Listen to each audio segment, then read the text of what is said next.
మిత్రులందరికీ నమస్కారం. అందరూ చాలా చక్కగా మాట్లాడారు. రాజు గారు, ప్రియదర్శన్ గారు అందరూ కూడా, అంటే అందరూ మనసు లోతుల్లోంచి మాట్లాడినట్టుగా అనిపించింది. ఎవరు కూడా ముందు అనుకోరు కాదు, అప్పటికప్పుడు వాళ్ళ మనసులో ఏమనిపించిందో అది చాలా చక్కగా చెప్పారు. అంటే గట్టిగా మాట్లాడితే గాలిలో మనకు కనబడని సూక్ష్మ క్రిములు కూడా గాయమవుతాయేమో అని చెప్పేసి అంత నెమ్మదిగా అంత సున్నితంగా మాట్లాడతారు రాజు గారు. ఒక వ్యక్తిగా ఆయన హృదయం వెన్న, కానీ దర్శకుడిగా ఆయన హృదయం వజ్రం. ఒక దృఢ సంకల్పం, ఉక్కు సంకల్పంతో సినిమాలు చేస్తారు. నేను ఎప్పుడు నమ్మేది ఏంటంటే, నిజాయితీ అనేది పైనుండి కిందికి ప్రవహిస్తుంది జలపాతం లాగా. నిజాయితీ ఆయన 100 పాళ్ళు నిలువెత్తు నిజాయితీ ఆయన రాజుగారు. ఆ నిజాయితీ, ఆ నిజం అంతా కూడా కళాకారుల్లోనూ, నటీనటుల్లోనూ, సాంకేతిక నిపుణుల్లోనూ కూడా ప్రవహించి అందరూ నిజాయితీగా పనిచేశారు ఈ సినిమాకి. నేను సినిమా చూసిన తర్వాత పాటలు రాయడం కోసం వచ్చినప్పుడు 2.5 గంటలు సినిమా చూసిన తర్వాత ఏం పాటలు రాయాలి, ఎలా రాయాలని ఆలోచించకుండా ఈ సినిమాని ఎవరికి చెప్పాలి, ఏ పెద్ద సంస్థలకు చెప్పాలి, ఈ సినిమా బయటికి ఎలా తీసుకెళ్ళాలి, ఎలా ప్రజలకు చేరువ చేసే ఆ క్రమంలో నేను ఎలా సహాయపడాలని అదే ఆలోచిస్తున్నాను చాలాసేపు. ఎలాంటి దీన్ని ఎలా బయటికి రాబట్టాలి బయటికి అని చెప్పేసి చాలాసేపు ఆలోచించి తర్వాత కొన్ని రోజులకు మళ్ళీ పాటలు రాశాను. ఈ సినిమాకి పాటలు రాస్తున్నప్పుడు నాకు ఎదురైన ఒక సంఘటన చెప్తాను. ఏంటంటే, ఈ సినిమాకి ఒక సందర్భంలో రాబిన్ ఒక ట్యూన్ చేసి, అప్పటికే ఆర్కెస్ట్రా చేసి నాకు ట్యూన్ ఇచ్చారు. ఇచ్చిన తర్వాత నేను ఏమన్నానంటే రాజుగారితో 2-3 సార్లు విని, ఇది ఎందుకో నేను అనుకున్న భావాలకు, ఆ సందర్భంలో రావాల్సిన భావాలకు ఈ బాణిలో పొదగదేమో, నేను రాయలేకపోతున్నానేమో, అందువల్ల స్వేచ్ఛగా నేను ఒకటి రాసేస్తాను, రాసిన తర్వాత దానికి బాణి కడతారా అంటే అప్పటికి అది రికార్డ్ అయింది. దాన్నంతా పక్కన పెట్టి మళ్ళీ కొత్త పాట, కొత్త సాహిత్యానికి మళ్ళీ బాణి కట్టే అవకాశం కోసం నేను అడిగినప్పుడు వెనకాడకుండా మీరు రాయండి, మేము బాణీ చేయిస్తామన్నారు. అబ్బాయి జైల్లో పడతాడు, అమ్మాయి ఎదురు చూస్తూ ఉంటుంది, అమ్మాయి పొట్టతో ఉంటుంది, ఎదురు చూస్తూ ఉంటుంది. అక్కడ తనొక జైల్లో ఉంటాడు, ఇక్కడ అమ్మాయి కూడా ఒక జైలు. అక్కడ ఊచలున్న జైలు, ఇక్కడ ఊచలు లేని జైలు. సో ఈ సందర్భంలో నేను రాశాను, నీదొక చెరసాల, నాదొక చెరసాల, నీది స్వేచ్ఛ లేని బ్రతుకు, నాది బ్రతుకే లేని స్వేచ్ఛ, ఇరువురి చెరలు తొలగేదెల, ఇరువురి చెరలు వీడేదెల, నీదొక చెరసాల, నాదొక చెరసాల, రాలేవని తెలిసి ఎదురే చూస్తున్నాను, వినలేవని తెలిసి ఏడుస్తూ ఉన్నాను, నీ గురుతులని మోసి బరువెక్కాను నేను, అలసటతో అడుగే వేసి నడిచే గాయాన్నయ్యాను, నీదొక చెరసాల, నాదొక చెరసాల, నీది స్వేచ్ఛ లేని బ్రతుకు, నాది బ్రతుకే లేని స్వేచ్ఛ అని స్వేచ్ఛగా స్వచ్ఛంగా రాస్తే దానికి బాణీ కట్టి మళ్ళీ కొత్త పాట రికార్డ్ చేశారు.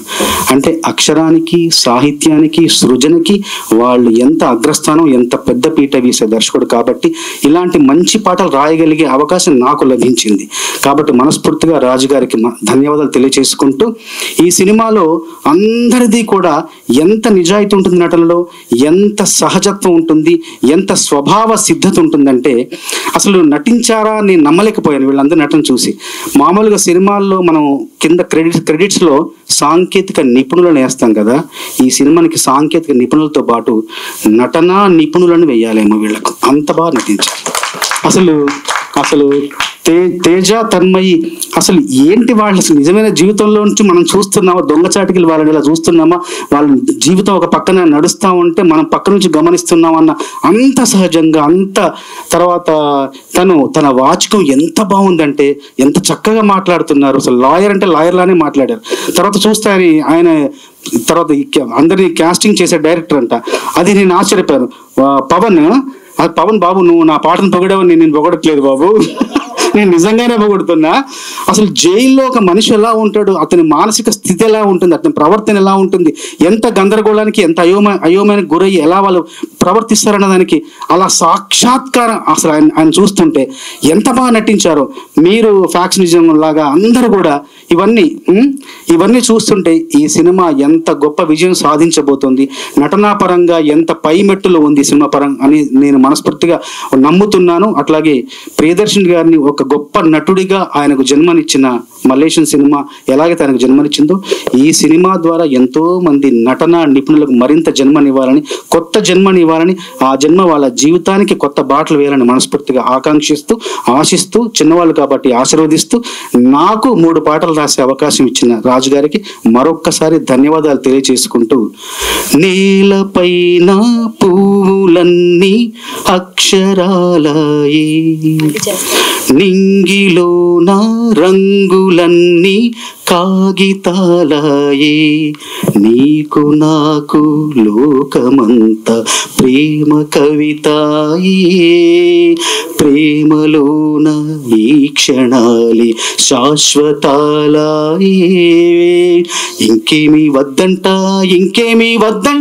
నువ్వుంటే చాలంట అంతే, బంగారం అక్కర్లేని సింగారం ఏడుందంటే అచ్చంగా చూపిస్తానే నిన్ని, ఐశ్వర్యం అక్కర్లేని ఆనందం ఏడుందంటే స్వచ్ఛంగా చూపిస్తానే నన్ని.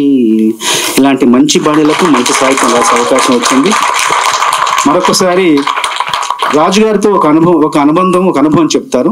మల్లేశం కావచ్చు, ఈ సినిమా కావచ్చు, నేను ఒక రెమ్యునరేషన్ చెప్తా. ఆ రెమ్యునరేషన్ నేను అడిగింది తీసుకొచ్చిన తర్వాత నేను పాట రాసిన తర్వాత పాపం ఈ సినిమాకి అంత శక్తి, అంటే ఎంత శక్తి ఒక సినిమాకు ఉంటుంది, ఒక మార్కెట్ కానీ అదంతా చూసి నేను అడిగిన దాంట్లో ఒక 60% తీసుకున్నాను, మిగతా 40% అతను వెనక్కి ఇచ్చాను. ఎందుకంటే చిన్న సినిమా కష్టపడి చేస్తున్నాడు. నేను ఎందుకు ఇప్పుడు ఈ సంఘటన ఎందుకు చెప్తున్నానంటే, వచ్చేసారి ఈ సినిమా ఘన విజయం సాధించి నేను అడిగినంత మీరు ఇవ్వాలి, అది నేను తీసుకోవాలని కోరుకుంటున్నాను. చాలా అద్భుతమైన సబబైన కోరిక సార్, నిజంగా thank you. Like, share, subscribe LGTV. Please subscribe to LGTV. Thank you. Hey guys, please do subscribe LGTV. Have a good day. Thank you.